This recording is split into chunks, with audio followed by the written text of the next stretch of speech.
पार्टीची संस्कृती ही बदलत चाललेली आहे. म्हणजे काम करणाऱ्या कार्यकर्त्याला लाथाडायचं आणि दुसऱ्या कार्यकर्त्याला, दुसऱ्या पार्टीतल्या कार्यकर्त्याच्या छातावर बसवायचं, अशी संस्कृती भारतीय जनता पार्टीमध्ये आली. जनता पार्टीचा पराभव होतोय म्हणून त्यांची पळापळी चालली. मग त्याला एक ब्रँड आहे की शहराध्यक्ष पडणारे हे निश्चित झालेले लक्षात. ते म्हणतो ना DNA राजकारणाचा असतो, प्रत्येका जर घरात वारसा असेल तर. तिचे आजोबा पुण्याचे आमदार पण राहिलेले आणि महापौर पण राहिलेले. निवडणुकीत भाजपकडनं उमेदवारी मिळाली म्हणून राष्ट्रवादीचा गमच्या गळ्यात दिसतोय, पण एकंदरीतच हिंदुत्वासाठी आणि सगळ्या मनसे स्टाईल पण तुम्ही काम केलेलं आहे. आता तुम्हाला मतदार का ऍक्सेप्ट करेल त्या मतदारसंघाला असं वाटतं? नाही, मुळात सांगायचं झालं तर गेल्या 25 वर्षापासून मी सामाजिक राजकीय क्षेत्रामध्ये काम करतोय. 2012 ते 2017 या कालावधीमध्ये पुणे महानगरपालिकेचा नगरसेवक होतो. त्या कालावधीमध्ये सुद्धा पुणे शहराचे विविध प्रश्न मार्गी लावण्याचं मी काम केलं. प्रभागामधल्या अनेक विषयामध्ये हात घातला, त्याच्यावर महानगरपालिकेमध्ये चर्चा घडवून आणली आणि 24 तास उपलब्ध असणारा नगरसेवक म्हणून, सगळ्यांच्या संपर्कात असणारा म्हणून मी त्या लोकांच्या मनामध्ये घर केलं. त्याच्यानंतरच्या काळामध्ये सुद्धा 2017 साली मी निवडणूक लढवली नाही, परंतु एक नगरसेवकाच सारखं काम करण्याचं मी काम त्या प्रभागामध्ये केलं. कोणत्याही व्यक्ती असो, कोणत्याही जाती धर्माची व्यक्ती असो, त्याचं कोणत्याही प्रकारचं काम असो ते मी करत गेलो. गेल्या 2017 पासूनच्या आत्ताच्या 2025 पर्यंत मी विविध क्षेत्रामध्ये काम करतोय. शरीर सौष्ठव स्पर्धा असेल, बॉक्सिंग स्पर्धा असेल, क्रिकेट स्पर्धा असेल, महिलांच्या सबलीकरणासाठी विविध प्रकारचे प्रशिक्षण वर्ग असतील. आतापर्यंत किमान 3 ते 3.5 हजार महिलांना प्रशिक्षण दिले स्वयंरोजगाराचं, आणि त्या महिलांनी छोटे छोटे व्यवसाय चालू. त्याच्यानंतर काम करत असताना तिकडे शहराध्यक्षाच्या जवळच्या व्यक्तीला तिकीट दिले गेले, मात्र अनेक दिवस ते काम करत असताना असं होणं कितपत योग्य आहे तुम्हाला वाटतंय? कारण त्या शहराचे तुम्ही उमेदवार होते, अधिकृत जवळपास ठरलं पण होतं, पण मोठ्या प्रमाणात नाराजी. सगळ्यात महत्त्वाचा विषय सांगतो की भारतीय जनता पार्टीची संस्कृती ही बदलत चाललेली आहे. म्हणजे काम करणाऱ्या कार्यकर्त्याला लाथाडायचं आणि दुसऱ्या कार्यकर्त्याला, दुसऱ्या पार्टीतल्या कार्यकर्त्याच्या छातावर बसवायचं, अशी संस्कृती भारतीय जनता पार्टीमध्ये आलेली आहे. म्हणजे काही करायचं आणि सत्ता मिळवण्याचा प्रयत्न करायचा. त्यामुळं भारतीय जनता पार्टीला आता पुणेकर मतदान करणार नाहीत. ज्या पद्धतीनं त्यांनी माझ्यासारख्या कार्यकर्त्याला तिकीट नाकारलं, त्याच अनेक कार्यकर्त्यांचं प्रतिनिधित्व मी आत्ता करतोय की ज्यांना भारतीय जनता पार्टीने गेले अनेक वर्षापासून काम करतायत, परंतु त्यांनी त्यांना नाकारलंय आणि त्यांचं प्रतिनिधित्व म्हणून मी आज राष्ट्रवादी काँग्रेस पार्टीच्या वतीनं लढतोय.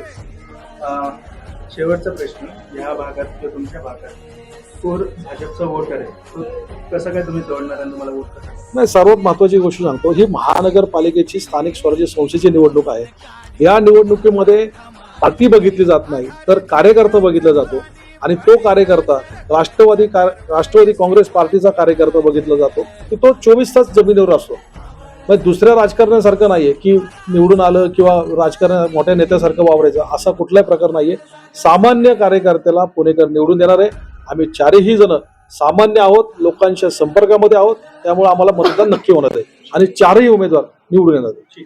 काही कट्टर शिवसैनिक, प्रमुख शिवसैनिक, पण आता तुम्हाला एनसीपीचा गमच्या का घालावा, का घालावं असं वाटतं? ज्या वेळेला महाविकास आघाडीच्या ज्या चर्चा चालू होत्या, त्या चर्चामध्ये पण मी सहभागी झालो, पण तिथं काही एका गाडीला 4 चाकं असली पाहिजे आणि चाकं व्यवस्थित असेल तर ती गाडी चालते. आणि मी बघितलं की हे काय ह्यांच्यामध्ये एकमत नाहीये. आणि मी पाठीमागे निवडणूक लढत असताना माझा चेहरा चालतो माझ्या इथं, पण मला जर अजून तिकडं जायचं तर मला त्याच तोलामालाचा कार्यकर्ता घ्यावा लागेल, तर मी निवडणुकीमध्ये विजय घेऊ. अशा ह्या उद्देशाने मी थांबलो होतो, परंतु आमच्याकडं तशा पद्धतीचं कुठेही नियोजन नव्हतं. आणि आदरणीय अजितदादांचा संपर्क झाला आणि मला माझ्या भागामध्ये मी 2 हॉस्पिटल केलेले आहेत. तिथं डायलिसिस सेंटर चालू आहे, मोतीबिंदूचं ऑपरेशन चालू आहे, राजमाता जिजाऊ प्रसूती गृह चालू आहे. आणि नागरिकांना दिलेलं मी एक वचन आहे की मला त्या ठिकाणी कॅन्सर हॉस्पिटल करायचं आहे. तशी रिजन आहे हॉस्पिटलला आणि मला जर ते ध्येय पूर्ण अनेक वर्ष मी त्यासाठी संघर्ष करतोय आणि ते ध्येय पूर्ण करायचं असेल तर मला वाटतं असा एक रोखठोक बोलणारा नेता आणि कामाचा नेता म्हणजे अजितदादा. आणि अजितदादा पवारांचा वर पुणे शहराचा नाही तर महाराष्ट्राचा विश्वास आहे आणि काम करताना त्यांनी बघितलं मी त्यांचा प्रकटपण. दादा समोर शहराध्यक्ष आहेत तुमच्या.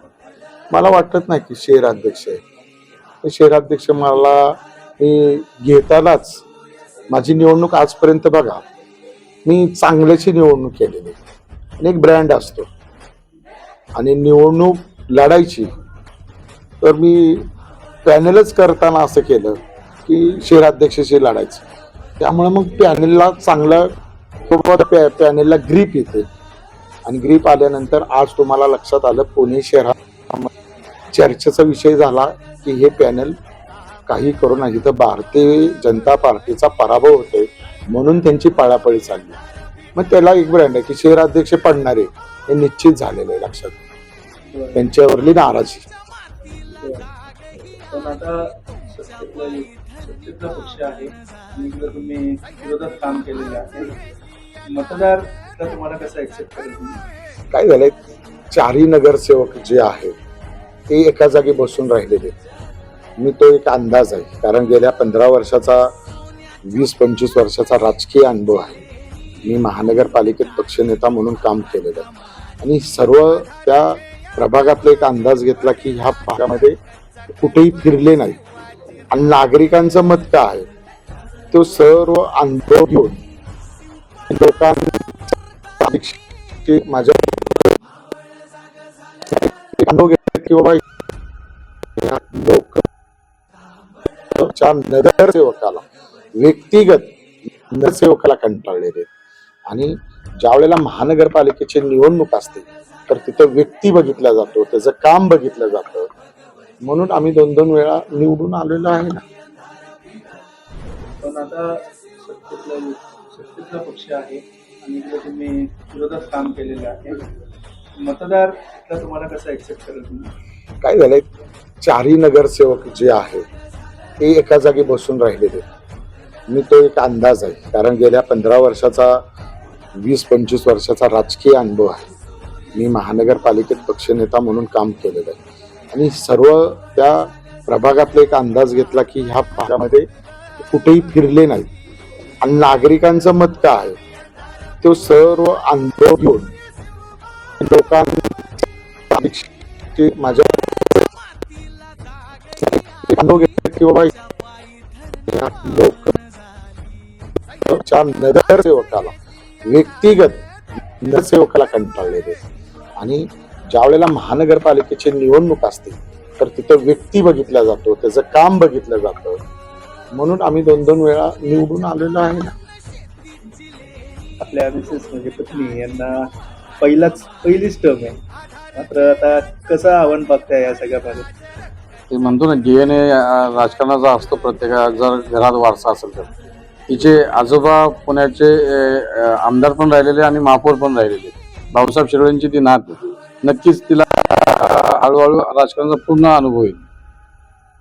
पण आता निवडणुकीच्या अनुभवात त्यांनी मतदारसंघात आढावा घेतलेला आहे, फिरलेले आहेत. काय वाटतंय? निवडणुकीच्या अनुषंगाने आता ते जिथे जिथे फिरते तिथे तर नागरिक तिला खूप चांगल्या प्रकारे सपोर्ट करतात आहेत आणि माझ्या सर्व परिवाराच्या वतीने सगळ्यांना माहिती आहे लांडगे कुटुंबीय म्हणजे आमचे मोठे बंधू सचिनदादा लांडगे असतील, माझा छोटा बंधू विकास लांडगे असतील, हे सर्व आम्ही राजकीय तिघं राजकारणातच होतो. आम्ही तिघं एकत्र येऊन काम करत असल्यामुळे आम्हाला कुठल्याही भागात कुठलाही प्रॉब्लेम आला तर आम्हाला सोडवायला मोजून एक दिवस पण लागणार नाही आता. पण आता जेव्हा नागरिकांमध्ये फिरताय तेव्हा काय नागरिकांचा प्रतिसाद आहे? खूप छान प्रतिसाद आहे. बऱ्याच ठिकाणी कामं रखडलेली होती.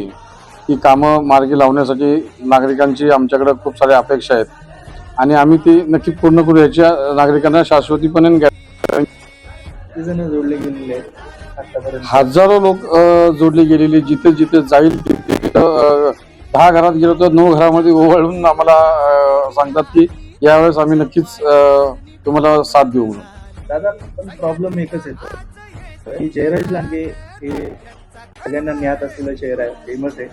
पण अक्षदा लांडगे म्हणजे वहिनी हे पहिल्यांदाच निवडणुकीत उतरलेले आहेत आणि ह्या मतदारसंघात पाहायला गेलं तर थोडासा भाजपचा वोटर आहे, त्याला कसं तोडणार? एक शिक्षित उमेदवार आहे, मी जो दिलेली उमेदवार आहे अक्षता लांडगे, या स्वतः ग्रॅज्युएट आहेत, इंग्लिश लिटरेचरमधनं फर्ग्युसन कॉलेजमधनं शिकलेले आहेत आणि त्यांचा अभ्यास खूप चांगला आहे, त्यांचं वाचन खूप चांगलं आहे. त्यामुळं कुठल्या गोष्टीची अडचण येणार नाही, 100% ते महानगरपालिकेत चांगल्या प्रकारे प्रश्न मांडतील याची मला गॅरंटी आहे. कोणकोणत्या समस्या वाटतात दादा तुम्हाला प्रभागात? प्रभागात पाण्याचा प्रॉब्लेम खूप आहे. आमच्या इथल्या महिलांचा खूप मोठा असा एक नेहमी ओरडा असतो की पाणी खूप कमी येत असतं आम्हाला आणि ठराविक काळातच येत असतं आणि त्याला प्रेशर पण नसतं बऱ्याचशा वेळेस. जुन्या पाईपलाईन राहिलेल्या त्या भागामध्ये बऱ्याच वर्षापासून या पाईपलाईन अजून काही ठिकाणी खराब आहेत, काही ठिकाणी छोट्या आहेत. त्या पायाला तशा मोठ्या नाही आहेत त्या. तर त्याचं काम झालं तर नक्की हा प्रॉब्लेम सॉल्व्ह होईल. तसंच ट्रॅफिकचे पण मुद्दे आहेत तिथं आपल्या भागात, अतिक्रमण बरेचसे झालेले असतात. परत जेवढे सांगावं तेवढे खरं तर कमी आहेत.